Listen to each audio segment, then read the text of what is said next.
Today on Buffering, we are going to talk about segmentation. And most broadband service providers can tell you exactly how many gigabytes a subscriber used last month and almost nothing else meaningful about them beyond that. That's not segmentation, that's just meter reading.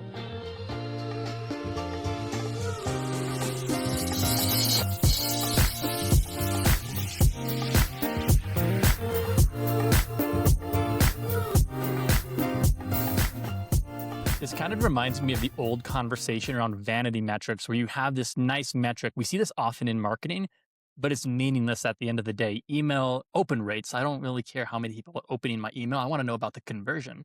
Or I often see like how many users your app has. Oh, my app has 100,000 users and 10,000 of them are actually active.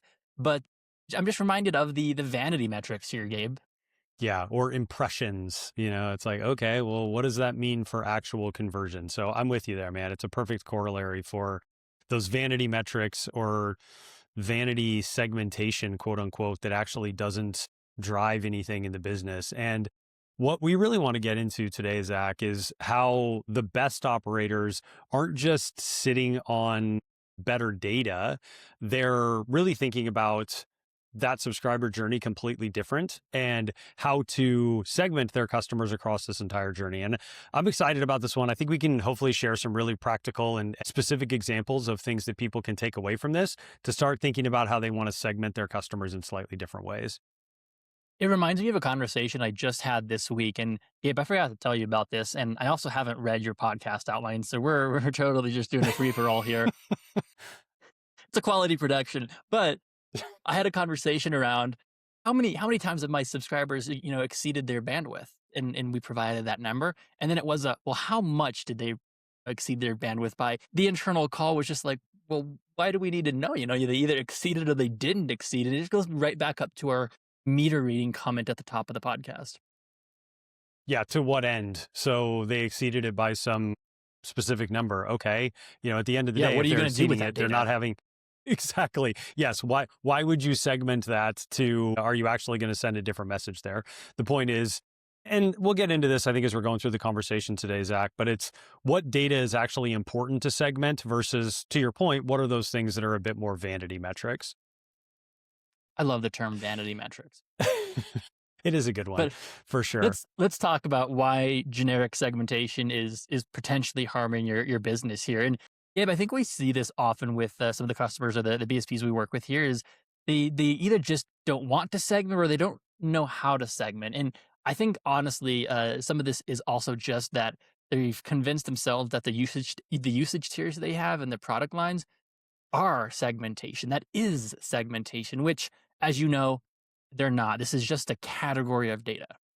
Yeah, it's a great point, and I think a great way to frame up this episode, which is, yes, it is important to segment based off of some of those things, whether they be, what service tiers or what products or what usage people are buying. But yes, that's very much just the product. Zach, I was actually just listening to our previous week's episode where we kept talking about the McDonald's hamburger being referred to as the product. This is sort of a similar thing. And it just becomes a real challenge for providers where, again, they think they're doing segmentation, but it is really just those inventory categories. I think that's a really good way to describe it. So, Gabe, let's dive into this a little bit here. What does generic segmentation actually look like? What do you see? It's a lot of those things that we just talked about. It's those generic, okay, I've got customers on this tier or customers on this product. I see sometimes people doing it based off of geographic locations. So that, and when I say geographic, I mean like very broad. We work with a lot of customers who maybe have a competitive area that they're operating in and a non-competitive area that they're operating in. And so they just, and I'm going to use my air quotes here, segment those customers and prospects into two big buckets, because in the competitive area, that's a set of customers or prospects that can get one set of pricing and discounts. And in the non-competitive areas, it's a completely different set of pricing and discounts. And they oftentimes just break those two groups out and call it a day. That's not segmentation, you're telling me? I mean, it's not. Yes, it technically is, but it's not deep segmentation that's actually going to help you drive more profit into your business, drive better customers, drive better customer engagements, drive better prospects. And it's still very, yes, technically it is segmentation, but it's very generic segmentation. It's not outcome driven. Like to me, it's just adding filters Hmm. for the sake of, adding filters. Yep, absolutely. And I think this really gets to the deeper issue, which is, there are a lot of operators that we work with that do want to drive further segmentation in the business, but they often hit these walls because the data is very siloed and lives in maybe 4 different systems. You've got your billing system, you've got your network operation system, you've got your support ticket system, you've got your marketing, your marketing systems, your CRM. You've got all these different things and nobody really has the full picture because all of the data is being siloed. And I think this is a great AI use case, not to step on things that we're going to talk about in the later on in the episode too much, but this is a situation where this issue has existed for a long time. These silos of data have existed for a long time. We're in a very unique time to be able to tackle those issues and really solve a lot of those problems. Yes, everyone needs to go out and build their own MCP server and break those data silos. But it reminds me of a quote here from, I'm going to have to talk about McDonald's on this episode too. It reminds me of a quote from the founder on Netflix, which we talked about last week of, you're not in the burger business, you're in the real estate business. And taking that quote here, you're not in the connectivity business, you're in the household intelligence business, or even just the intelligence business. You're sitting, at the center of every connected moment in a subscriber's homes. And that's a huge vantage point that's easily wasted if you're not using your data correctly. And there you go, right? It is a very, I think that was the thing that surprised me most once I really started to get a good understanding of the type of data and insight that service providers have access to. Most companies would kill for the type of data that a broadband service provider has about their customers, how they're using their services, those sorts of things. It's not a shortage of data. It's, in my mind, a shortage of imagination of how we're actually using that data. And again, most companies would kill for this type of first-party real data. Companies oftentimes are going out and trying to acquire third-party data or survey customers to try and get some sort of sampling of what the data actually looks like for their overall subscriber base. There's massive organizations that have been stood up just to solve that problem. But in the case of the broadband service provider, they have all of this first-party data available to them and oftentimes are not taking advantage of it. And to your point, I think it's a real wasted opportunity. You could also just start your own broadband provider and have access to that data firsthand. Whatever's the best way to spend your money or invest your money. There we go. Well, I do still have my idea for all of the fun wine-related service tier names that I would do if I did start a service provider in my area. You have so many names that you can't pick. You can just open up a new provider in each market. I love that. That sounds great. With all kinds of different calls to outcome. Of course. Of course, no learn mores anywhere.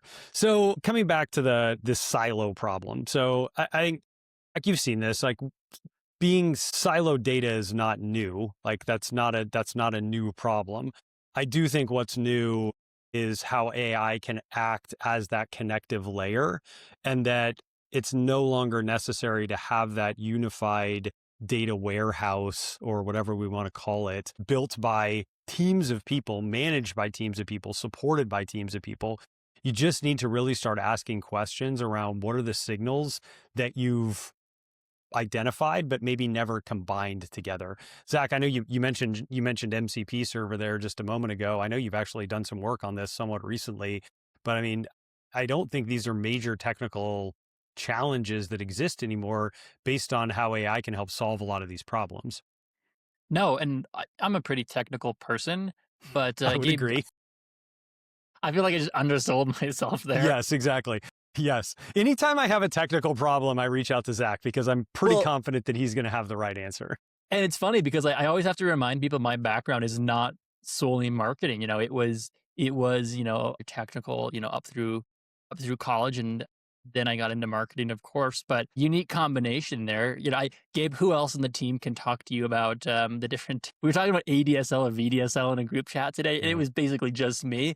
But then, 10 minutes later, I'm talking about website design. So I don't know. It's a very unique. My life is very unique. But just this weekend, Gabe, I was talking to you about this cloud storage I have and how I did a MCP server to marry some of this data or do some quick queries of this data, and then to use that to generate different visuals. This all took place with the exception of setting up the MCP server. Like the actual that probably took 20 minutes, but then the actual prompts and what I was doing with that server I can't even tell you how much time I saved. The ability to ingest this data, think about how I want to visualize, and then I used a separate AI tool to actually build these data visualizations on the website that we're running. But bringing in the data together 10 years ago, this would have been a project that you spend a lot of time on, you invest a lot of money into as well. But now, like I said, this was a weekend project that took an hour, and again, I think with AI, we talk about AI on this podcast a lot. It's a great use So case. much. Do you want to spend 6 weeks building this, or do you want to spend a day and then test it out and move fast from there?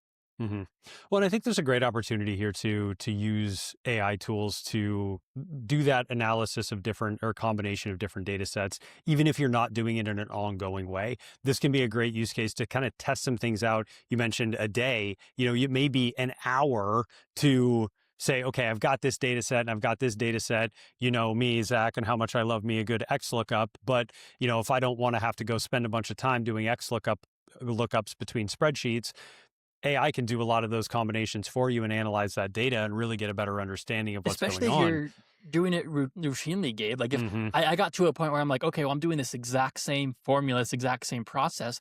Why am I doing this process? Why can't I just have AI to do this? And I did. I had AI do this, and now what am I spending my time doing? Building the next AI process. But it's been great because it gets to a point. And Gabe, you mentioned this a few weeks ago on the podcast. You said, or maybe it was just a conversation we had, but we're They bleed both together, my friend. it's man, we're both very good at Excel. You're certainly more advanced at Excel, but it gets to a point of, well, why am I making this model as opposed to I know what I want, I know how to validate it. Why can't I just have AI build this model? But I know we didn't want to go down the whole AI path today, but the big goal here, the big point here is using AI to expedite your even assist with what we're talking about here on the podcast. Yep, exactly. Yeah, so let's shift the conversation a little bit, but I completely agree with you. AI is a great way to do this. Now let's talk about what are some of these maybe unique combinations that are worth surfacing. And I've got a little bit of a list here, Zach. We can just kind of bounce back and forth through this list. I'll talk about the first one here. I thought this was an interesting one. Support call frequency plus customer tenure. And I think this is a really interesting because if you've got really long tenured customers, maybe they're not necessarily a churn risk. One of the things that we see with the data that we look at very frequently with our customers is that a lot of churn happens in the first 30, 60, 90 days. And then once people get past that, churn tends to flatten out quite a bit. But it is a frustration profile. And what that requires is a completely different intervention than a quote unquote churn risk flag, right? Where you may be offering a discount or, doing something like that. It may be just an education problem where you need to reach out and have a courtesy conversation with the customer, but it may not necessarily require dollars. It may not necessarily require you to throw hardware or discounts or anything at it. But I thought that is a really interesting group to look at, is that combination of, again, who's calling frequently and who's been here for a long time, and how can I intervene and have that conversation with the customer. And this next one's pretty interesting here, Gabe. I've actually been working on something similar to this, but payment timing and the plan tier. And I think the big goal here is uncovering these data points that may signal some price sensitivity that a lot of providers ignore. We've talked to Gabe in the past about, we have a lot of these big national providers who come in with these massive undercuts. So if you have a subscriber who's more price sensitive, and they're probably getting the same marketing that we've talked about of, broadband as low as $10 a month or however low we've gone here. It's a great way to be proactive and identify these issues by using that data. Yeah, spot on. And I think this goes back to something we hear very frequently from our customers around churn. Zach, what are the two top reasons when you ask your customers, Why is it that somebody leaves you? What are the top 2 responses? I'll bet I can guess them, but I'm going to have you say them anyway. Do you want the top 2 no lies reasons, or can I include lies? Because if I'm including lies, I think one of the top ones is going to be I'm moving. Yes. And yes, agreed. And I have thoughts on the liars that say that they're moving too, but what would be the second most frequent one? Oh gosh, I'm trying not to make a list here, but are we going to talk price related here, Gabe, or Yeah, how deep you I want to was go? thinking non-pay, right? So the 2 that I hear most frequently are the reason we lose customers, it's totally uncontrollable. We have no ability to control this whatsoever. Our customers move away and then they don't pay. And I promise I will circle back to the movers and the liars here in a moment. But thinking about the non-pay piece, this payment timing plus plan tier, this could be a early signal that somebody is going to leave for non-pay. If you're looking at this and if they're not on auto pay, and maybe a really good outcome to this would be get them on auto pay, and maybe you even are willing to offer them some sort of small discount to do so. I see this quite frequently with providers offering discounts to get people on auto pay, because it makes things a heck of a lot easier. But if they're not on auto pay and they're paying their bill and they're paying their bill constantly late or very early, very close to the time that it's due, and they're on one of your more expensive plan tiers, that could be a problem and could be an indication that they're not going to be able to pay in the future. The movers piece, as I promised I would circle back to this, I really believe that we've trained our customers to just say that they're moving even when they're not, because they know that that ends the conversation. So if you're calling up your provider to disconnect and you go, yeah, sorry, moving out of the area, then it just sort of ends the conversation. I've had customers who've done studies where they looked at all of the people who said they were moving and then went back and looked to see if there were actual change of address forms through the USPS at those addresses. And like 60% of the time, there's no change of address at that location. So not to call people liars, but I'm going to call people liars. It's funny because like I'm moving here in a few months, Gabe, and I'm totally gonna. Am I gonna have to call my BSP and tell them I'm moving, or at some Probably. point I'm gonna be like, "Hey BSP, I'm moving." And they're gonna be like, "No, what's going on?" I'm like, "No, I'm really moving," and everyone else has ruined it for me now. Yep, they have indeed. They've ruined you being able to lie to your provider. Yeah, the last one here, Gabe, and I've noticed this quite recently here with our new cloud platform as well. But the ability to look at data geographically, I think, is very important. You know me, I just love to talk about maps and map time here, baby. Nap time. analyzing data by neighborhood, because in the broadband space, it's interesting because we are limited by infrastructure, right? So we can't mass market to these broad areas. We have to market to the households that we can actually serve. And what happens here is you have different neighborhoods in your city, or you have different areas within your town. That's going to be very different from a demographic and a psychographic stance than your entire market. So how do we market to these segments of one? I think it's a great opportunity to analyze that neighborhood data, identify these concentrations of high value prospects, high value subscribers, and you can even use that data to focus on new builds. I know for a fact that I wouldn't market to my current neighborhood the same as I would market to the neighborhood I lived at 2 years ago, or the neighborhood I'll live at in the next 2 years. I move around too much. I think You're that's at that point in critically your life, important. man. It's okay to move around and try some new stuff. It's fine. You're fine.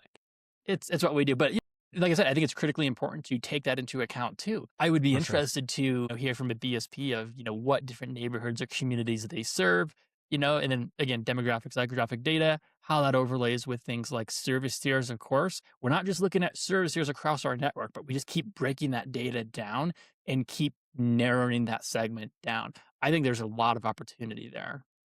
For sure. No, I think it's a great point. And there's going to be situations where there is a lot of similarity in neighborhoods, where yeah, but there's also going to be situations where there may be a lot of variety. Like I think about the neighborhood that I live in, there's a lot of variety here. There's a handful of families, but there's a lot of people that may skew a little bit older. There's people who work in the tech industry, so they're going to be a bit more tech savvy. There's people that have second homes who aren't here all of the time. All of those needs are different. So there's going to be situations where combining that geography and demographic profile tells you a whole heck of a lot about a specific neighborhood in an area. Situations where maybe it doesn't. Both of those are signals and really important because it helps you understand, how do I actually need to start marketing to the folks in this area. And the I know all of those examples, Zach, like seem like a lot of work. And this is a challenge sometimes with a lot of the providers that we work with is there are small teams that are supporting all of these activities.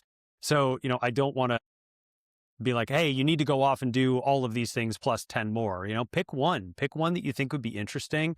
Start to analyze this data and, see what the outcomes are. And then as you start to build that rigor into the process, Zach, as you said, as maybe you start to build some automation into the process as you started to do it a bit more, then you can start to branch out and look at some of these other things as well. And maybe you pass it off to your intern, Claude. I don't know. Gabe, Yeah, exactly. did I send you that meme of it was like an org chart at a company with like the different titles, and like under each title it was like Claude, Gemini, No. Anti-gravity. I gotta send that to you. But it was No, like that's so CFO, funny. like Claude. But it was talking about how you can use all these different AI platforms, or you can even think of the AI agents that can assist you with a lot of this too, Gabe. Hmm. I feel like we're definitely in the AI era with how much we talk about AI, but we're talking about segmentation, not AI. But again, use AI with your segmentation. Mhm. It's Yep. it's funny, Gabe. I have a friend who's very anti AI, and again, we live in the same spot. So it goes back to our segmentation kind of conversation here of would you market to us the same way? No, this is not someone who has, 50 Wi-Fi devices in just their living room, right? This is not someone who has the same interest as me, even though we're the same age and, we're both buying internet from the same provider. But again, it just goes back to the conversation of segmentation. And Gabe, I don't know. I love getting down to the audience of one as we talk about. I've Mhm. said it on the podcast so many times that you can't market to everyone the same way. And I think here in 2026, with as much data as we have, it's never been more true. Yep, agreed.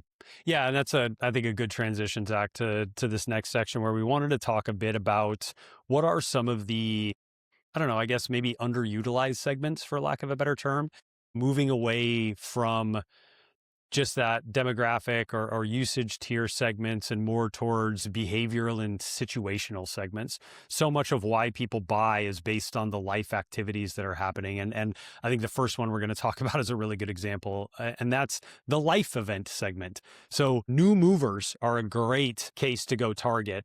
And, they're really, I think, an underutilized segment in broadband when somebody's obviously moving. They're in that process of signing up for new services at their new home. You're going to be in the process of maybe doing this here in the very near future. And they're already in decision mode. So they're actively looking for that new service provider and they're evaluating all of these things. So obviously it's a great opportunity to get in front of that. Certainly we've seen things. I think back to the episode we did with the Next Tech folks and some of the cool things they've done around getting in with real estate agents. And there's obviously digital things that you can do there as well. I've heard people say that some of my colleagues have mentioned this, that people will change their their address for Amazon Prime before they even change their address for the USPS because they want to make sure all their stuff shows up at the new place.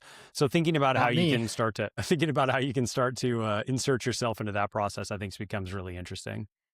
Yeah, Gabe, that's the Amazon Prime USPS thing. I think it was on this podcast where I was like, I didn't realize you had to actually tell the post office you were moving. It So was. I hope my old address is getting some really good mail. No, I've got to make this comment because for a while, like mail would be forwarded, it had like a stamp on it, Mhm. but all of it was just like HelloFresh marketing, and I don't subscribe to HelloFresh. You know what this is, Gabe? Like, Isn't it like meal kits? yeah, it's basically like I don't know. Anyway, I don't subscribe to this thing, but they send out so much direct mail. It's insane. I think they send out more than one of the broadband companies in my market, which is not a That's a lot. competition. That's a lot. Not a Well, but you know what that goes to tell you, Zach? How high the customer lifetime value is of a customer if they actually sign up for that service. Because if they're willing to make that massive investment in direct mail, if a person signs up, it's got to be thousands of dollars of customer lifetime value for them to justify that investment. Or they're complete yeah. morons and they're setting money on fire. I don't know. But I suspect I'll make the good assumption and say that they're not and that they've actually thought this through. I'm gonna have to sign up now, and I'll report back.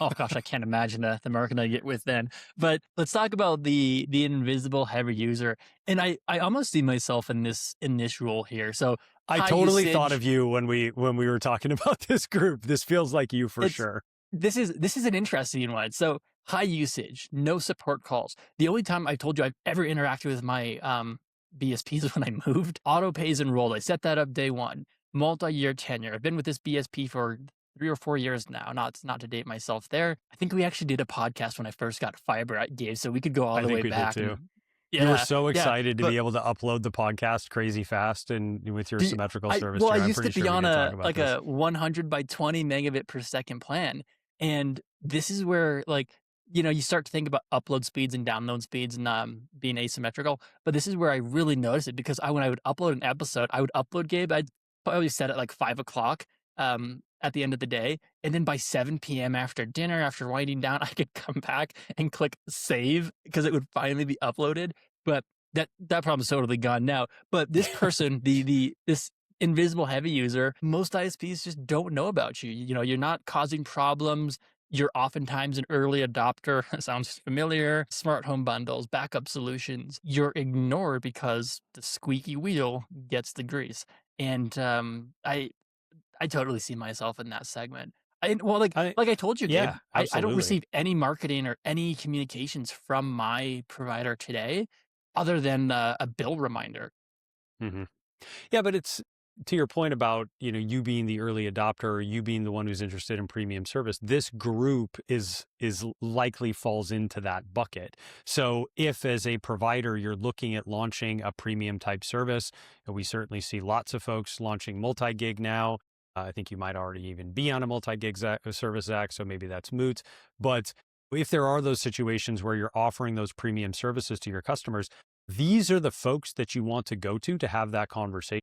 Again, they're heavy users. They're not calling in for support. They've got their auto pay already enrolled. It's easy, right? And you have that longer term relationship with them. So I agree with you. I think it's a really interesting group and one that is probably woefully underutilized in the space. This next one cracks me up because I have another story here. It makes me laugh every time I talk about it. But the digitally underconfident subscriber, and I love these persona names. Gabe, did you come up with these yourself? These are Sadly, good. no, I didn't. I used some Claude to help me create some of the names here, but I do think they were good. I would have just taken credit for that. But high call volume, low app usage, paper billing, long handle times. This isn't someone who's a churn risk, but there is opportunity here. Opportunity to not talk to them is what I'm reading here, Gabe. But this is a subscriber who would be willing to pay someone to handle their tech. They're not just leaving because it's too hard to leave, but they're also never going to upgrade on their own. And the story I have here was there was a subscriber, a guy growing up who would always call in to check his minutes on his phone. And I thought about this, a while back, and I thought, wait a second, all the plans have unlimited calling or like unlimited text and calling. What are they checking? And I mean, that's the story there. This first was calling to check their minutes for an unlimited plan, but he wasn't a That's churn risk, hilarious. but there would have been opportunity there, and of course, this is not someone who would have upgraded on his own.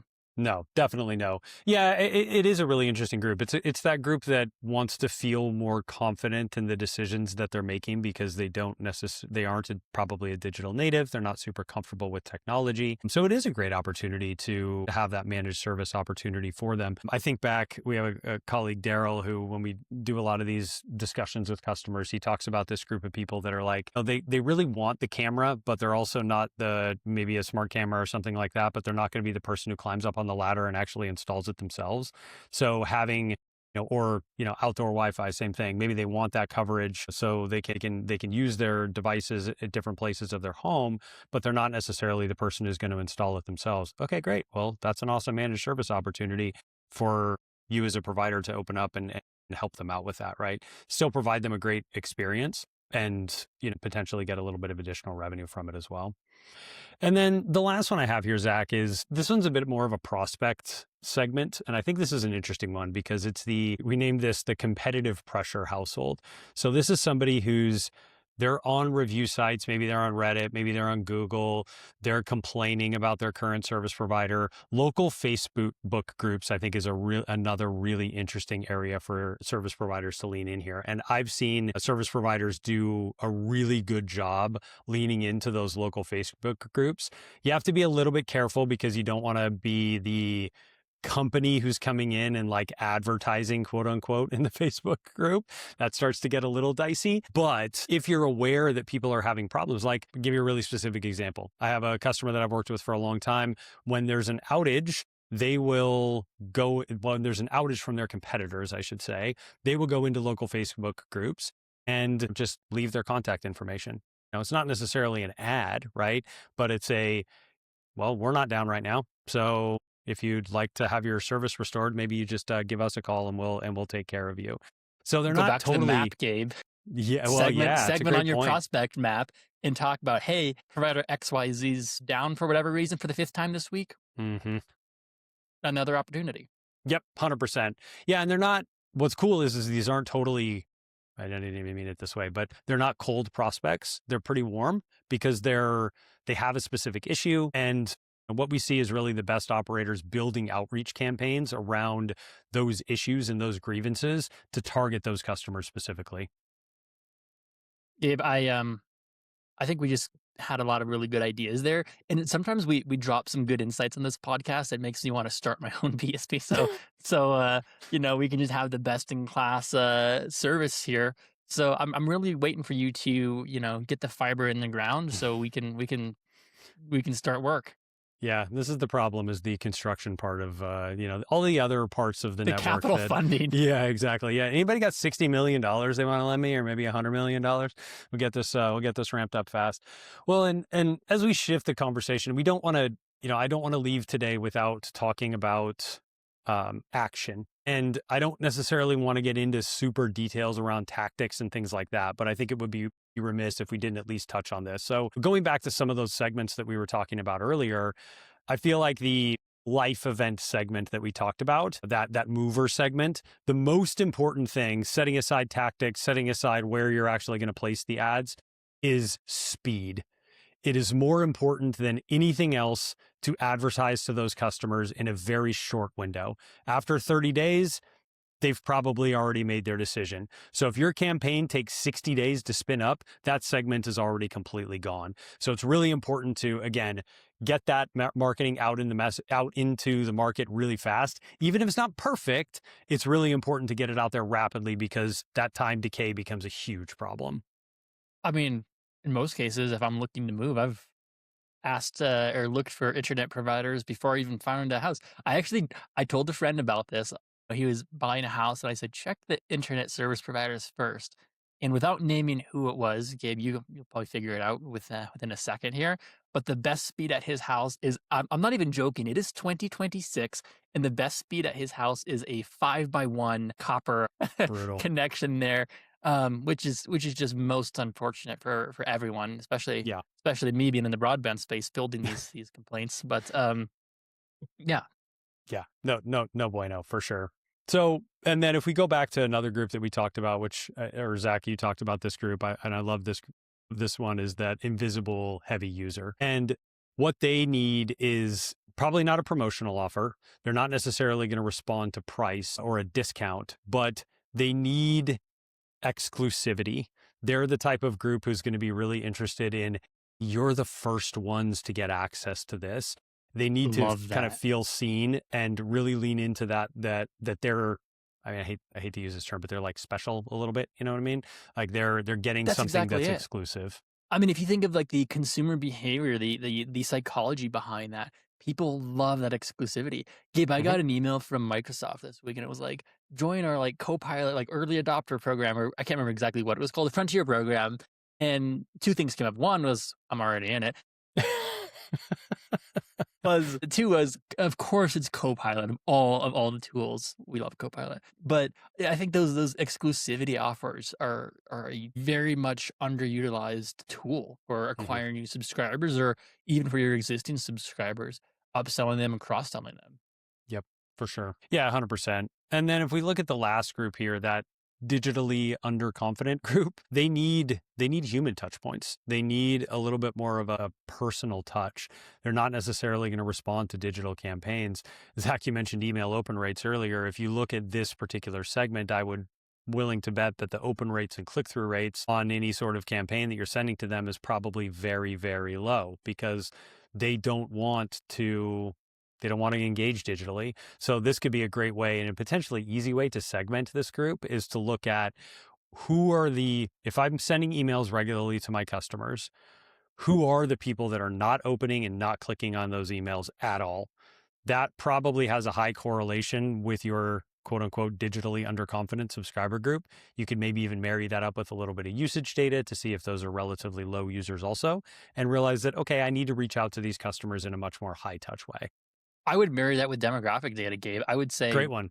what are the ages of the people not opening my emails? Is it someone that we could, then confirm based on the data that they would prefer a phone call or, a text message, something like that? I think there's just so many opportunities there to bring in these different data sources. And all this is possible today is a really cool thing. And if you add AI orchestration on top of that, even more opportunity there. But there's so much you can do with the data today.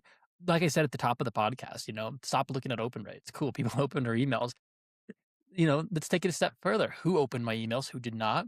Who clicked, through, or who did not? What do we know about those people? I think a lot of people stop at those metrics. Oh, we have a 3%, click-through rate. Cool. What about the other folks that didn't? What about the 97%?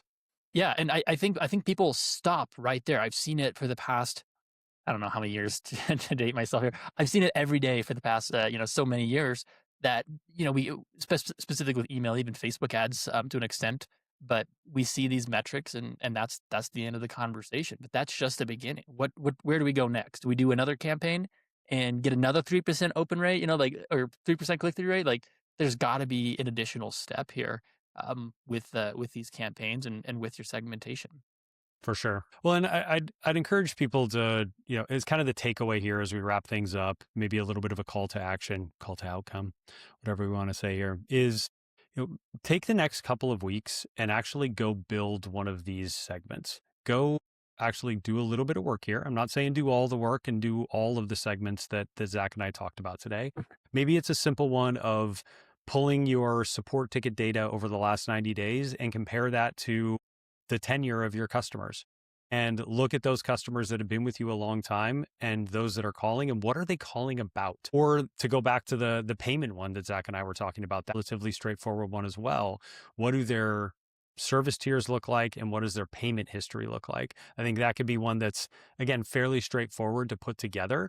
And then you can start to build some automation into this, whether that's through AI, whether that's even just through some basic prompts to, once you have that data structure to be able to analyze this. But the bigger challenge I would ask you is, stop asking, what do our subscribers have in common? And start asking, what situation are they in right now?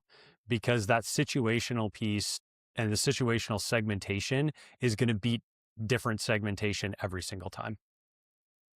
I can't top that, Gabe. I think that's a great way to end the podcast. And we have some, I should just hit stop and call that the end of the podcast. But there's so many key takeaways in here between, using your data, understanding your subscribers, understanding your prospects, and then also understanding your campaigns. How is everything working together, or is it working together? And what's the disconnect between my campaign results and my marketing strategy? Love it. And now we just got to wrap it up, Zach. It's the awkward part of the podcast where Gabe and I are done talking, and I can't say another great episode, but Gabe, another great episode. I should just have AI give me 10 different ways to say this and say something new every week. But Gabe, I think in the future, we should expand on this conversation and also talk more about maybe an acquisition front as well.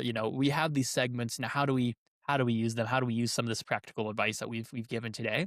So definitely more to come on that. But until then, thank you everyone for tuning into Buffering. And if you enjoyed this episode, don't forget to follow us on your favorite podcast app and to share it with your friends and colleagues. And for more insights and updates, be sure to connect with Gabe and I on LinkedIn.